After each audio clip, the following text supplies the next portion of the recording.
El día que firmé el divorcio, no sentí tristeza, sentí alivio. Un alivio extraño, pesado, casi culpable, como si mi cuerpo hubiera estado conteniendo la respiración durante años y por fin pudiera soltar el aire.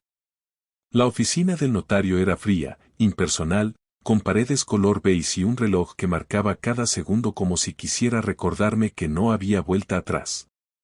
Alejandro estaba frente a mí, impecable como siempre. Su traje gris perfectamente planchado, su reloj caro brillando discretamente bajo la luz blanca, su postura rígida, calculada. Era el mismo hombre del que me había enamorado, y al mismo tiempo, un completo desconocido. Es lo mejor para ambos, dijo, revisando los documentos sin levantar la mirada. Asentí sin hablar. No quería darle el placer de escuchar mi voz temblar.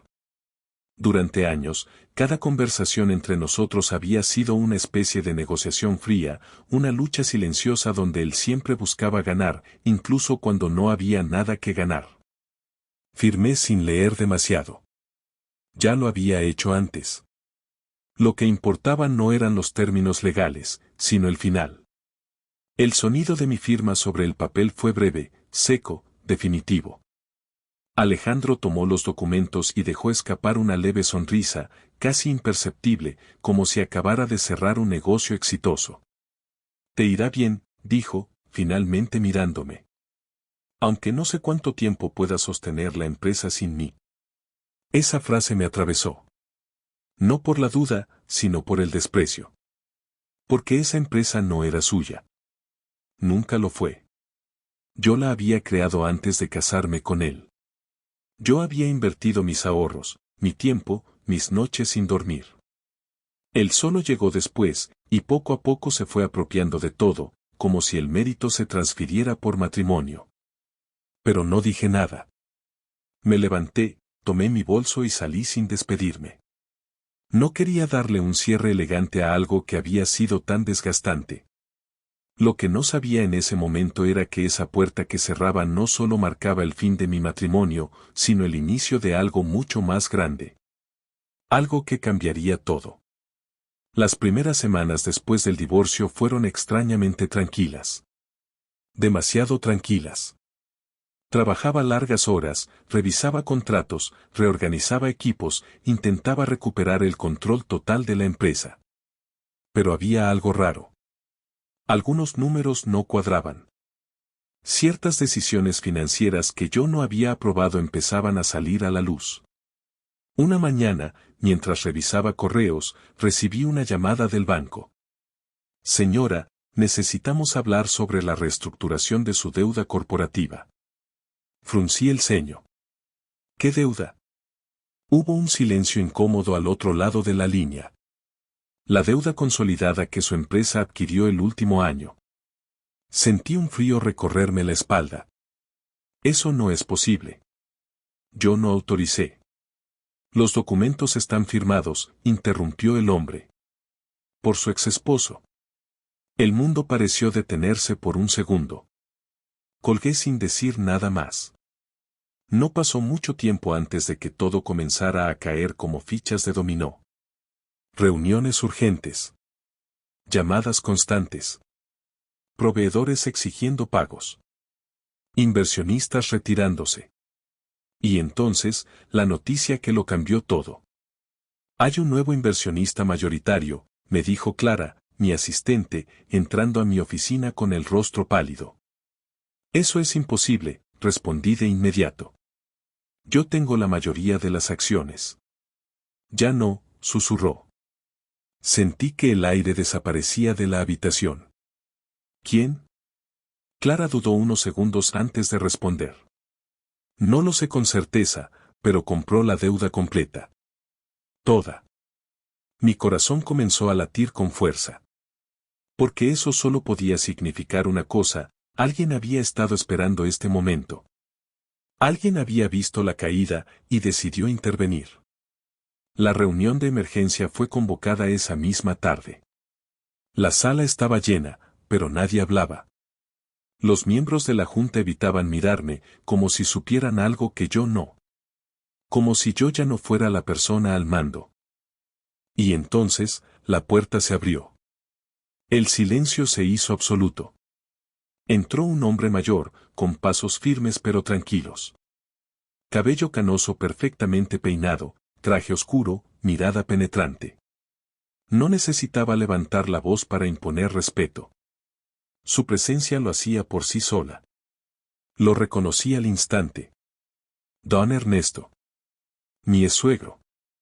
El hombre que siempre había permanecido en segundo plano, observando desde la distancia, hablando poco, interviniendo menos. El mismo hombre que ahora caminaba directo hacia la cabecera de la mesa. Buenos días, dijo con voz calmada. Nadie respondió. Yo tampoco podía. Creo que es momento de presentarnos adecuadamente, continuó. A partir de hoy, soy el accionista mayoritario de esta empresa. Las palabras resonaron en mi mente como un eco interminable. Usted. Logré decir finalmente. ¿Cómo? Se giró ligeramente hacia mí, sosteniendo mi mirada sin titubear. Compré la deuda, explicó. Y cuando nadie más quiso asumir el riesgo, tomé el control. Miré a mi alrededor, buscando alguna reacción, alguna negación. Pero todos permanecían en silencio. ¿Por qué? Pregunté, sintiendo la voz más débil de lo que quería. Don Ernesto no respondió de inmediato. Me observó durante unos segundos, como si estuviera evaluando cada pensamiento que cruzaba por mi mente. Porque quería ver qué pasaba cuando Alejandro dejara de estar en medio. Mi respiración se detuvo. No era una respuesta cualquiera. Era una revelación. Y en ese instante, entendí que nada de esto era casualidad. Nada. Part 2. Los días que siguieron fueron una mezcla de tensión constante y silencios incómodos. Don Ernesto no era un jefe común. No gritaba, no imponía decisiones de manera abrupta, no necesitaba demostrar poder. Él simplemente estaba. Observando. Analizando. Midiendo cada movimiento como si jugara una partida de ajedrez en la que ya conocía todas las jugadas. Y eso me descolocaba. En cada reunión, se sentaba al fondo, escuchando. No interrumpía, pero cuando hablaba, todos callaban. No porque lo temieran, sino porque sabían que cada palabra tenía peso. Yo intentaba mantenerme firme. Después de todo, esa empresa era mía antes de ser de nadie más. Pero por primera vez en mucho tiempo, sentía que no tenía el control absoluto. Una tarde, después de una reunión particularmente difícil con el equipo financiero, Clara se acercó a mí. «Está esperando por usted en la sala privada», susurró. Asentí sin preguntar. Sabía a quién se refería. Cuando entré, don Ernesto estaba de pie junto a la ventana, mirando la ciudad como si pudiera ver más allá de los edificios. «Siéntate», dijo sin girarse. Obedecí, manteniendo la espalda recta. «Supongo que ya decidió qué hacer conmigo», dije, rompiendo el silencio. Él soltó una leve risa. «¿Despedirte?», preguntó, girándose finalmente. Eso sería un desperdicio. Fruncí el ceño. Entonces, ¿qué quiere? Se acercó lentamente, apoyando las manos sobre la mesa frente a mí. Quiero saber quién eres sin Alejandro. La pregunta me dejó sin palabras por unos segundos. Porque, aunque doliera admitirlo, llevaba años definiéndome en función de esa relación. Adaptándome, cediendo, reduciéndome. Soy la fundadora de esta empresa, respondí finalmente. Y la única que sabe lo que realmente puede llegar a ser. Sus ojos brillaron con algo parecido a aprobación. Entonces demuéstralo. La conversación que siguió cambió todo. Por primera vez en años, alguien me escuchó sin interrumpirme, sin invalidar mis ideas, sin intentar imponer las suyas. Le hablé de expansión, de innovación, de tecnología, de mercados que nunca habíamos explorado porque Alejandro los consideraba innecesarios. Don Ernesto no solo escuchaba, entendía. Alejandro siempre creyó que el talento estaba en él, dijo en un momento. pero yo sabía que no era así. Sentí un nudo en la garganta. ¿Desde cuándo? Desde que vi los primeros reportes, respondió. La empresa creció cuando tú tomabas decisiones. Se estancó cuando él tomó el control total. Cada palabra encajaba como una pieza de un rompecabezas que llevaba años sin resolver. Por eso intervino, murmuré. No para salvar la empresa, corrigió. Para salvar lo que tú construiste. El silencio que siguió no fue incómodo. Fue revelador. A partir de hoy, continuó, tú dirigirás todo. Lo miré, sorprendida. ¿Y usted? Yo me encargaré de que tengas los recursos necesarios. Nada más. ¿Por qué confiar en mí? Sonrió, esta vez con una calidez inesperada. Porque tú no firmaste ese divorcio perdiendo, lo firmaste liberándote. Esas palabras se quedaron conmigo mucho después de que salí de esa sala. Los meses siguientes fueron intensos. Reestructuramos la empresa desde cero. Cerramos contratos inútiles, abrimos nuevas líneas de negocio, apostamos por innovación real.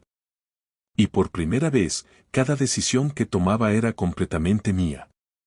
Sin interferencias. Sin desprecio. Sin miedo. Poco a poco, los resultados empezaron a aparecer. Nuevos inversionistas, crecimiento sostenido, reconocimiento en el mercado. Un día, mientras salía del edificio después de una larga jornada, lo vi. Alejandro. Estaba al otro lado de la calle, observando el edificio que alguna vez creyó suyo.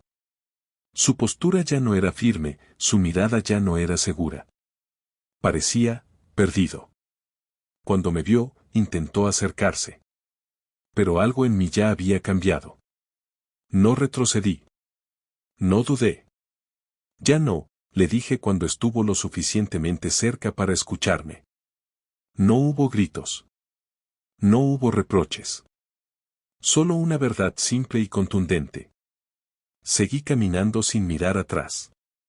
Porque esta vez, no estaba dejando algo atrás. Estaba avanzando hacia todo lo que siempre debió ser mío.